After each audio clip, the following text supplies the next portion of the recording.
வணக்கம், welcome to Saranya kitchen. இன்னைக்கு நம்ம வந்து மாவத்தல் எப்படி பண்ணுறதுங்கிறத பார்க்க போகிறோம்.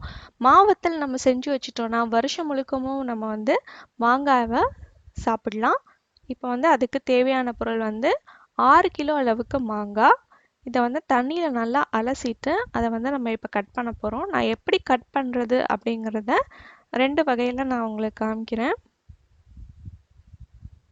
இப்போ நீங்கள் மாங்காவை வந்து பாதியாக கட் பண்ணிக்கோங்க.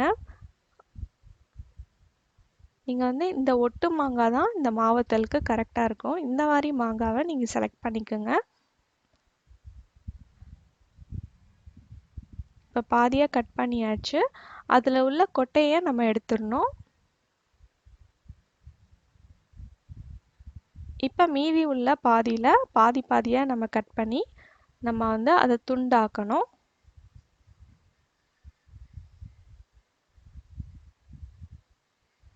அந்த பாதியில் இன்னொரு பாதி நம்ம போடணும். போட்டாச்சு. இப்போ இதை வந்து நம்ம இப்படியும் கட் பண்ணலாம்.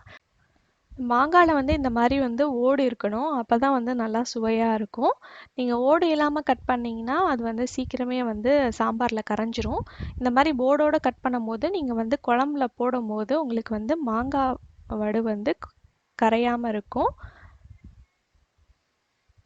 இப்போ மாங்காயெல்லாம் இப்படி கட் பண்ணியாச்சு. நான் இன்னொரு டெக்னிக் காமிக்கிறேன். இது நம்ம அருவாமனையில் கட் பண்ணும் போதே கஷ்டமாக தான் இருக்கும். சப்போஸ் நீங்கள் கத்தி வச்சுருந்தீங்கன்னா இந்த மாதிரி ஏதாவது ஹெவியான ஆப்ஜெக்டை வச்சு நீங்கள் அடிங்க. அது பாதியாக வந்துடும். ஓடு பிரிஞ்சு வராமல் நல்லா கரெக்டாக வரும். இந்த டெக்னிக் நீங்கள் யூஸ் பண்ணிங்கன்னா. இப்போ எல்லா மாங்காவையும் நம்ம கட் பண்ணியாச்சு. இந்த சைஸில் நம்ம கட் பண்ணணும். அதுவும் ஓடோடு இருக்கணும். அவ்வளோதான். இப்போ நம்ம இதை வந்து வெயிலில் காய வச்சிடலாம்.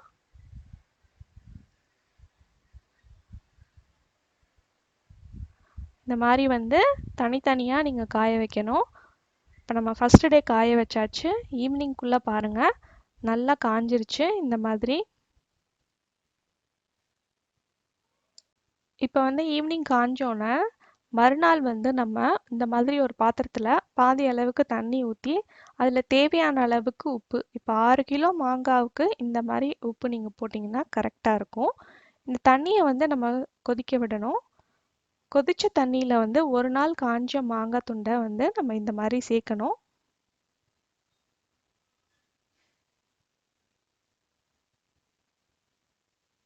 எல்லாத்தையும் சேர்த்தாச்சு பாருங்கள், ஃபுல்லாக போட்டாச்சு. இப்போ இதை வந்து ஒரு 5லேருந்து 10 நிமிஷம் விட்டுறணும். 5லேருந்து 10 நிமிஷம் கழித்து நீங்கள் வந்து இந்த மாதிரி ஃபில்டர் பண்ணிவிட்டு திருப்பியும் நீங்கள் வந்து இதை காய வைக்கணும். இது குறைஞ்சது 5 நாளாவது ஆகும் மாவத்தலாக. பாருங்கள், எங்களோட மாவத்தல் சூப்பராக ரெடி ஆயிடுச்சு. நல்லா ட்ரை ஆயிடுச்சு. இதை நீங்கள் செய்யும் போது நீங்கள் சுடு தண்ணியில் போட்டு 10 நிமிஷம் ஊற வச்சுட்டு அதுக்கப்புறம் நீங்கள் செஞ்சீங்கன்னா அதில் உள்ள அழுக்கு இருந்தாலும் போயிடும். அதே மாதிரி அது குக் ஆகிறதுக்கும் ஈஸியாக இருக்கும். உங்களுக்கு தனியாக மாவத்தல் குழம்பு வேணும்னா கீழே கமெண்ட் பாக்ஸில் கமெண்ட் பண்ணுங்கள், நான் அப்லோட் பண்ணுறேன். இந்த வீடியோ உங்களுக்கு பிடிச்சதுன்னா லைக் பண்ணுங்கள். மறக்காமல் சரண்யா கிச்சனை சப்ஸ்கிரைப் பண்ணி வச்சுக்கோங்க. இந்த நாள் இனிய நாளாக வாழ்த்துக்கள். நன்றி.